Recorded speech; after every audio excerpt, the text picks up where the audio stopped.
Perkenalkan, saya Nanda Karisma Kurnia Safitri, mahasiswa Pendidikan Matematika Universitas Kristen Satya Wacana. Di sini saya akan mempresentasikan hasil penelitian skripsi saya yang berjudul tentang efektivitas penggunaan video tutorial dalam pembelajaran daring ditinjau dari tingkat kemandirian belajar siswa. Dengan dosen pembimbing Ibu Erlina Prihatnani, SSI MPD.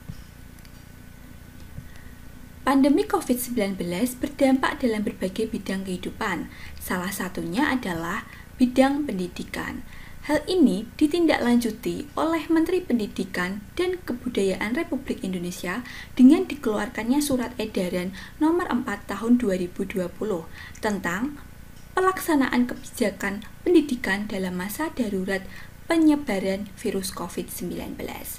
Surat ini berisikan tentang pembelajaran yang awalnya dilakukan di sekolah berubah menjadi pembelajaran yang dilakukan di rumah atau pembelajaran daring. Gubernur Jawa Tengah melakukan video telekonferensi dengan para pelajar. Di sini, para pelajar berkeluh kesah mengenai pembelajaran daring. Banyak sekali kendala yang dihadapi pelajar. Pelajar beranggapan bahwa pembelajaran daring merupakan pembelajaran yang membuat stres, banyak tugas, dan tidak adanya penjelasan dari guru. Oleh karena itu, pelajar memberikan usulan agar pembelajaran daring dapat dilakukan dengan menggunakan video ataupun suara. Salah satu solusinya yaitu dapat menggunakan video tutorial dalam pembelajaran daring. Baharudin 2014 menyatakan peran video tutorial yaitu dapat menggantikan peran guru ketika siswa ingin mengulangi kembali materi yang telah disampaikan oleh guru dan dapat digunakan siswa untuk menyimpan hal-hal penting yang pernah dijelaskan oleh guru serta dapat diulangi oleh siswa kapanpun dan dimanapun. Selain faktor eksternal, yaitu penggunaan media video tutorial, keberhasilan pembelajaran daring juga dipengaruhi oleh faktor internal. Salah satunya yaitu kemandirian belajar. Apa itu kemandirian belajar?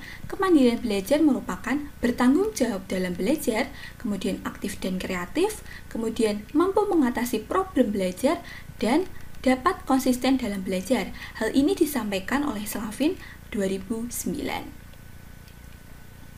Oleh karena itu, tujuan dari penelitian ini adalah untuk mengetahui efektivitas penggunaan video tutorial dalam pembelajaran daring yang ditinjau dari tingkat kemandirian belajar siswa.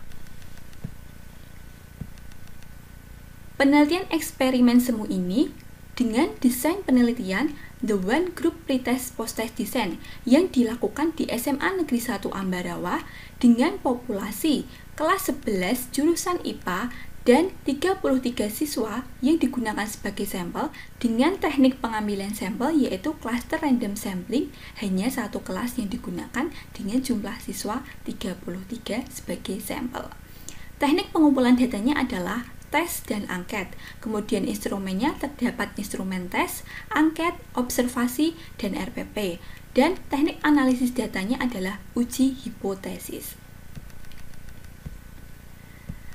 Dikarenakan desain dari penelitian ini adalah The One Group Pretest Post-Test, maka uji yang dilakukan yaitu dengan menggunakan uji dua sampel berpasangan.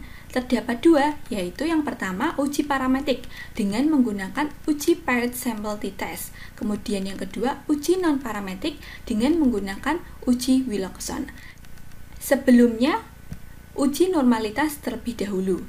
Diperoleh hasilnya adalah sebagai berikut ini. Terdapat hasil signifikan kurang dari 0,05, maka dapat disimpulkan bahwa tidak semua sampel berasal dari populasi yang berdistribusi normal. Selanjutnya, maka kita menggunakan uji Wilcoxon. Yang pertama untuk keseluruhannya, yaitu diperoleh signifikan 0,00,